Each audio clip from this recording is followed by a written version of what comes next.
Link up complete. Upload successful. Initiating Commander's Log broadcast.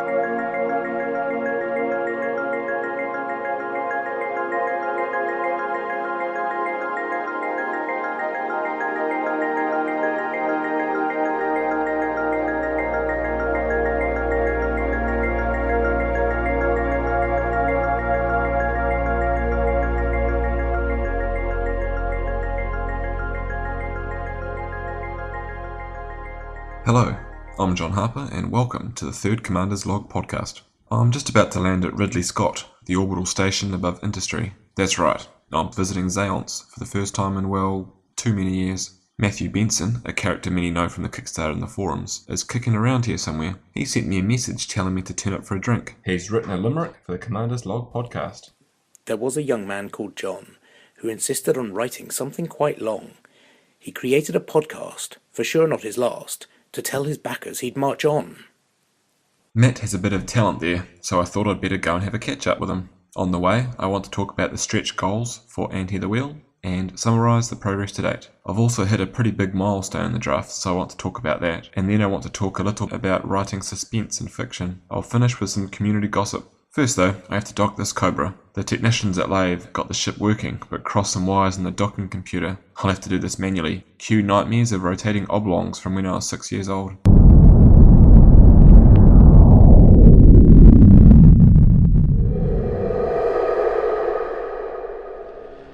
Automatic docking sequence active. Proceeding to docking bay 3.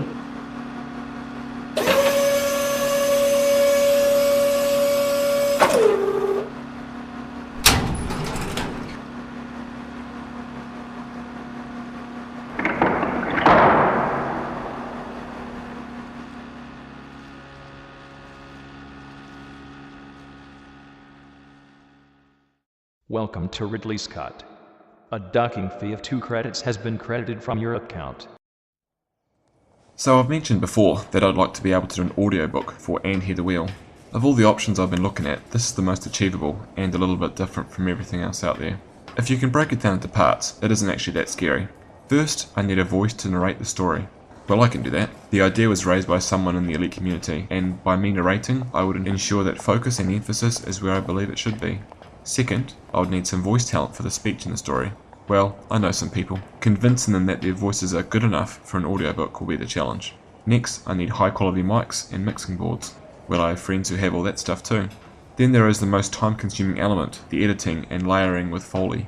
Well, this podcast is good practice for that. The only thing I don't really have is a recording studio. I've made a few inquiries around town, and for a couple of days, including a sound engineer, I'll be looking at around $2,000 New Zealand. So far we have $273.74 American that's been pledged via PayPal to my website. Thank you everyone for doing that, I really appreciate it. If anyone else is interested in helping And Hear the Wheel become audio, please visit my website and see if any of the pledge options are of interest. I just wrote the scene of my second plot point, and boy, it was a doozy. In a recent update on the website, I described how the protagonist was alone once more, in a dark place, angry, emotionally lost, though superficially happy at his freedom. Then he gets ambushed by another of the bad guys. This fight is triply important as it does 3 things. Firstly, it makes the protagonist realise they can do what has to be done, that he can't shy away and turn his back on events, that he has to take a stand. Secondly, he confronts his inner demons one last time and finally wins. He isn't running from himself anymore, his insides and his outsides are aligned. And lastly, he learns the last clue to the puzzle, which will ultimately lead him to resolving the plot and saving the day. So it's a pretty big scene, hugely important, another great pole on which the whole narrative is supported, just like the first plot point. I think this scene does that. It was quite an amazing scene to write, emotionally hard, but also quick to write. I have been working with this protagonist, Robert Gary, since December last year. I know this guy inside out, the secrets he has been keeping, and the internal battles he has been fighting every day of his life. And he bears all this to himself, brings down his barriers, realises what he has been doing, and makes a selfless choice. I loved him for it. It just felt like such a relief. Finally, I could chuck the poor man's baggage away. Not all of it, mind you. There's a travel pack he wants to hold on to, but the big trunks are gone. And now Robert Gary has to march on and do what he does best. I've teased about this a few times, but suspense writing is a skill of particular interest to me. It's very hard to master, but very rewarding when you do it right. I've read a lot about it, but I find the best way to learn about good writing is to find someone that has written it well and write it out yourself, word for word, paragraph for paragraph, so you can see exactly what it is that makes that prose tick. The two best suspense writing techniques that I've seen are what I call the Kuntz method and the Child's technique, named after Dean Kuntz, who in my opinion is the undisputed master of suspense, and Lee Childs, whose Jack Reacher books keep me awake at night until I can finish them because I just have to find out what happens next. The podcast isn't really the place to go into it in any real detail, so I'll likely write a little article on it. In the meantime, if you're a budding writer or an experienced writer, I suggest you check out the work of either author, especially Intensity by Kuntz and Gone Tomorrow by Lee Childs. The beginnings of both books are terrific examples. Write them out, study them, and we can catch up later to dissect them and learn from them. And on that note, writing is something that is always being learnt. There is always something new out there to look at, adapt, and add to your own toolbox. So if anyone knows of any other great suspense writers, email me through some titles to john@andhearthewheel.co.nz. Thanks in advance. A writer's forum conversation that was of particular interest to me was one surrounding hyperspace and hyperdrive terminology. There was some confusion whether it was called hyperspace or which space. I played Elite on the Atari ST, and after you pressed the H button, a countdown started. Then the starfield disappeared, a groovy blue and grey tunnel of light appeared in front of me, and the words "entering hyperspace" appeared. I've always thought it was a hyperdrive that threw you into hyperspace. The term witch space to me was reserved for that netherworld where the Thargoids hovered. They sucked you out of hyperspace and into witch space, and then proceeded to try and beat the crap out of you. In my old manual, it explicitly says they hover in witch space, but then in brackets says hyperspace next to it. On the Atari ST version, there was always a certain number of hyperspace rings, and sometimes there was one too many, and then you knew you were in trouble. So what does everyone else remember from their youth? What did they think it was? Witch space? Hyperspace? Something else? The second part of the conversation was the terminology to use when getting the hyperdrive primed and ready to make a jump. My natural inclination was spooling, as I always envisaged the hyperdrive as a turbine-based system. A turbine's main drive shaft is a spool. A standard 2-spool turbine would have 2 spools, obviously, but one inside the other. To get the turbine running, you would need to spool it up to operating speed. This terminology was not favoured by a few on the boards due to its association with cotton and wool. What do you think? I'm an engineer, so that association just doesn't work for me. But on the other side of the coin, turbines are a breathing engine. They pressurise air, then release the pressure to do mechanical work and expel a jet out the back. A turbine won't work without some kind of fluid, such as air. But it doesn't have to be air. I believe the engines on Elite are reaction type thrusters, i.e. they push something with mass out the back, and the ship moves forward under Newton's third law of motion. If the reactive mass was carried on board as, say, fuel, then a turbine-based system may work in space. Or it could just be a more efficient version of space shuttle thrusters, but you would hope they weren't. I'd love to hear what you think. What terms come to mind for you when priming a hyperdrive? Spinning up? Spooling up? Cranking? Revving?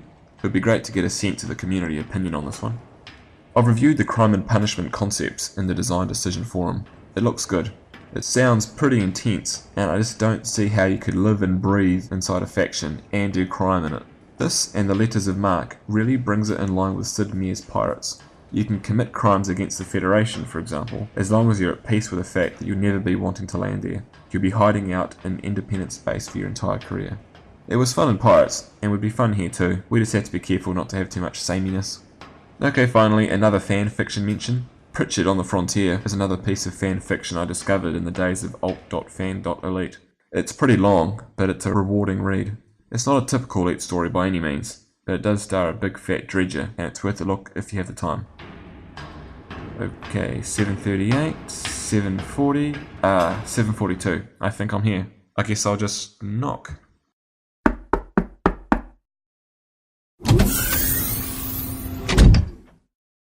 Hi, Matt. Yeah, that's Good right. to see you again. How's Zaonce treating you? Oh, yeah, I like it here. I've spent a lot of time here. It's close to Leave, so it feels good. Yeah. I think I first saw you on Kickstarter. Were you there from day one? I think you were there for quite a while.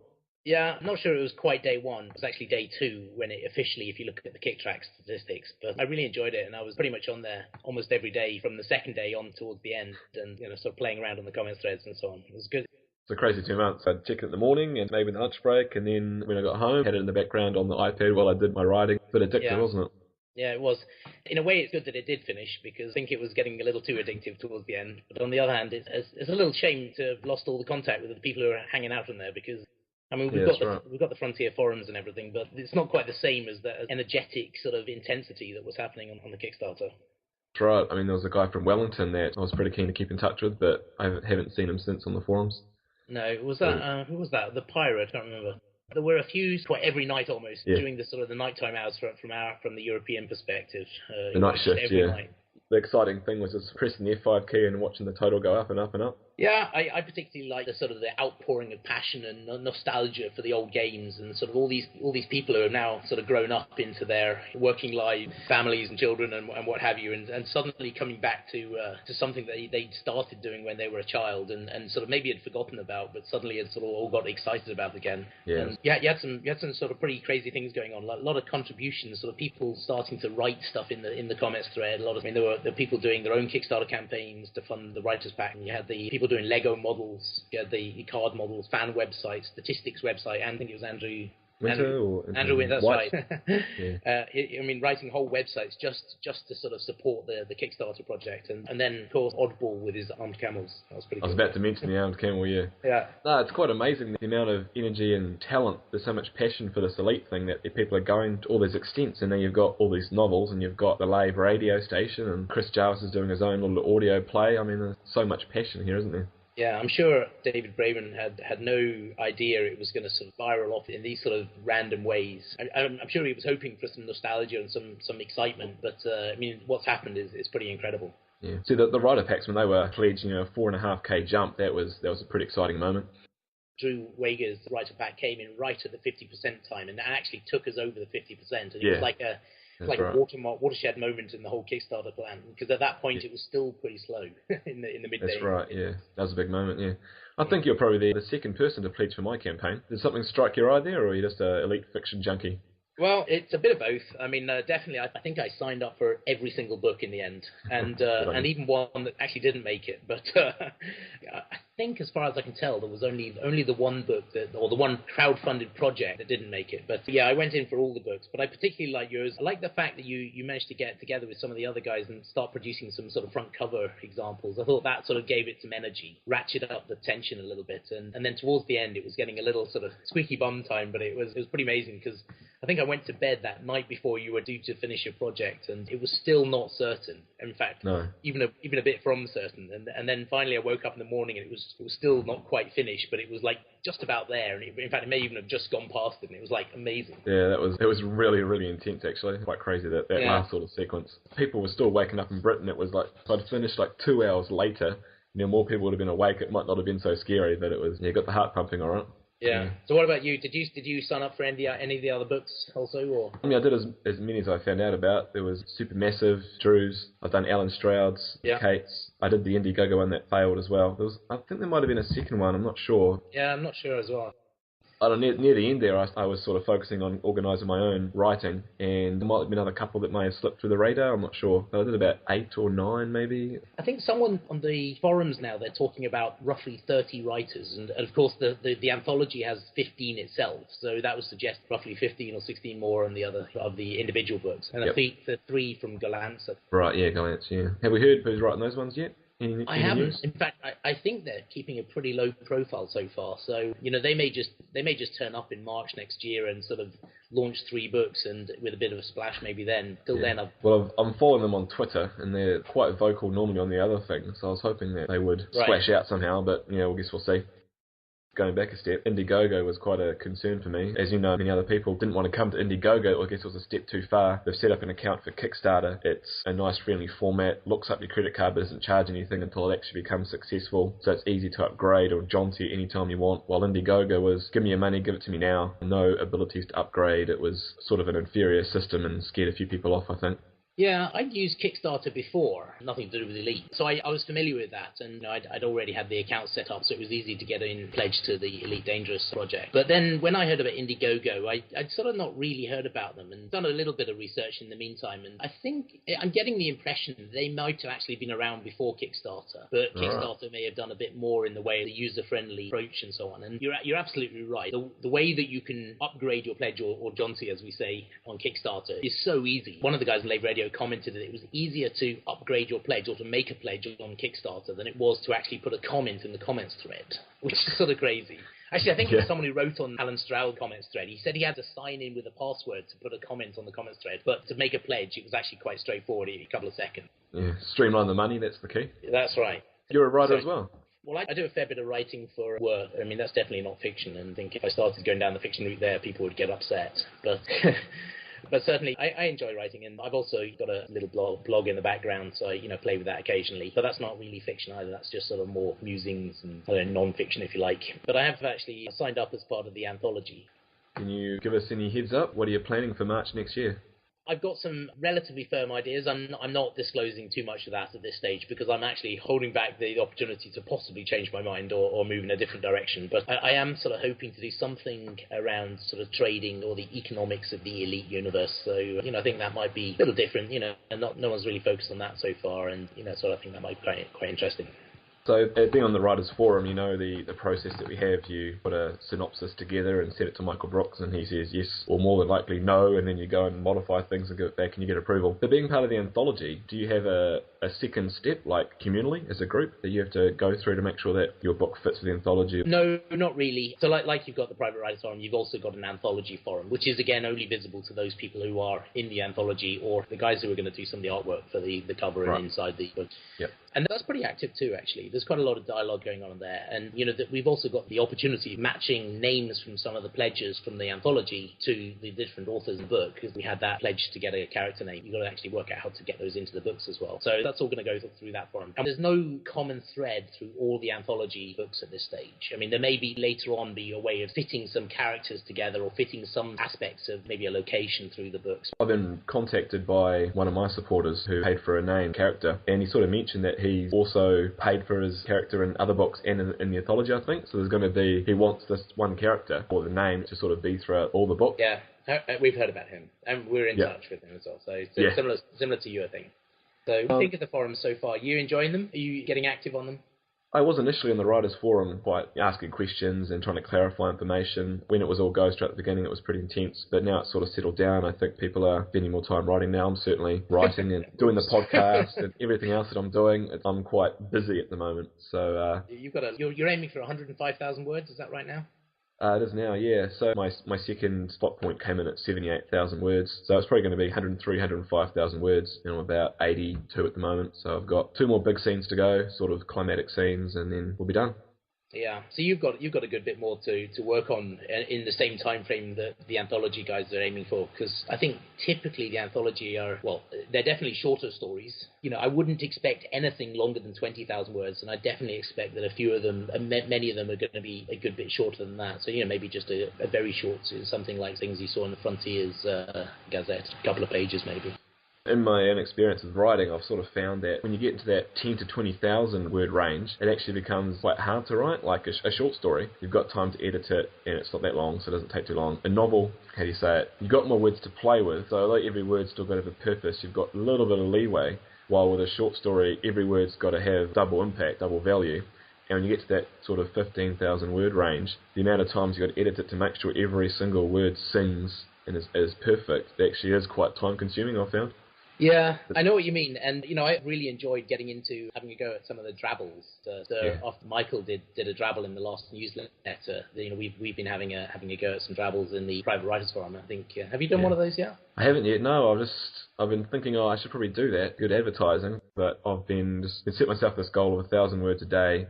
At the same time, trying to get podcasts and real life. I just haven't had the time to focus on it yet, but I do plan to do one at one stage.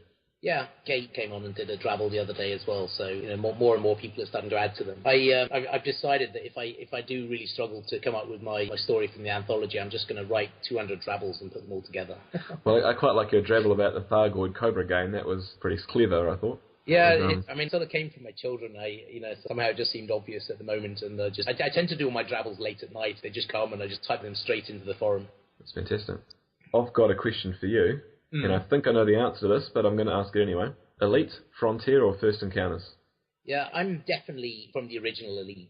I've sort of it's quite funny because I quite like, I've been listening to these radio interviews of Drew and Andre on Labour Radio, and it actually surprised me, but it seems I'm not the only one. You know, Drew and Andre both talked about playing the original Elite, and actually both also said that they hadn't played much of the Frontiers or Frontier First Encounters, and that's exactly the same for me, because by the time I got to university, I don't even think I had a PC or had access to a PC that I could buy the game on, and at some point I did play Frontiers for a short while, but I never really had much time to really get into it, and you know, I think I crashed a few times on takeoff or something. I sort of love the concept, but I actually didn't have really the time to get into it, so my passion still harks back to the original Elite.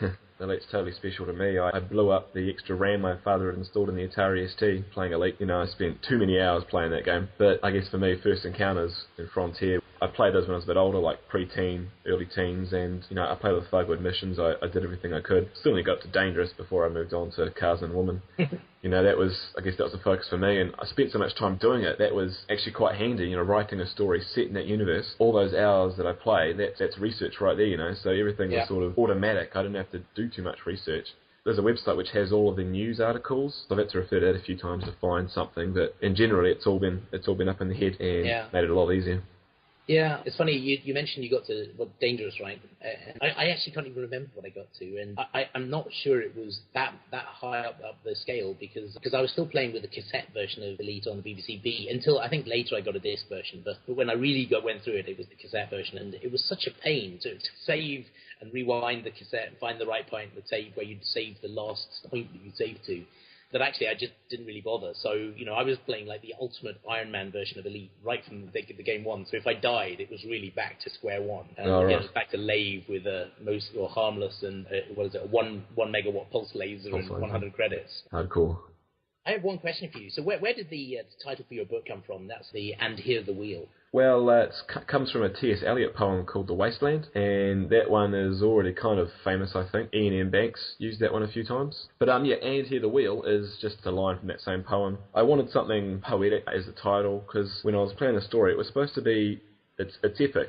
It's tying together some thread from Elite, the original, through First Encounters into the future. And so I wanted something that kind of majestic, make it feel grand. Although it's a short, compact story, it's drawing together so many of these old threads, and I think it's going to have references that please the old Elite gamers and First Encounters, and the new ones that are stepping up just for Elite Dangerous. I think it's got something for everyone, and I wanted to encompass that. So the wheel bit of And Hear the Wheel is a specific reference. I don't think I need to explain that one to you. Very good. I can't really say too much about that. There is a reference in there.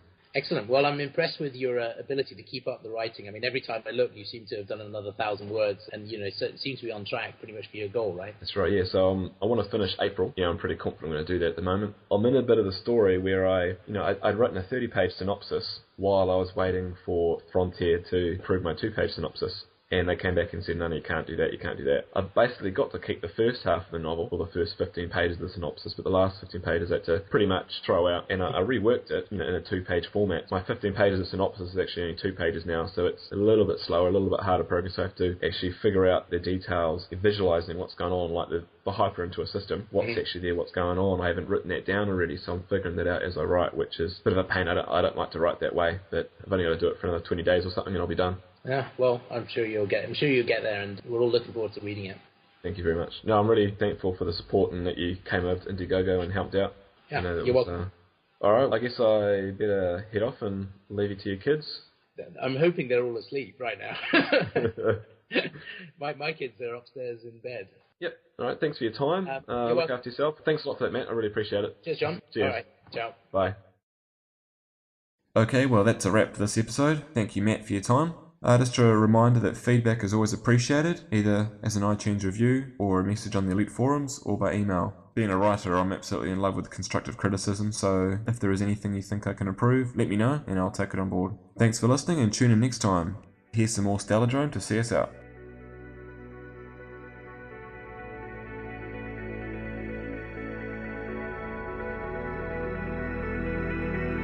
Deactivating link up.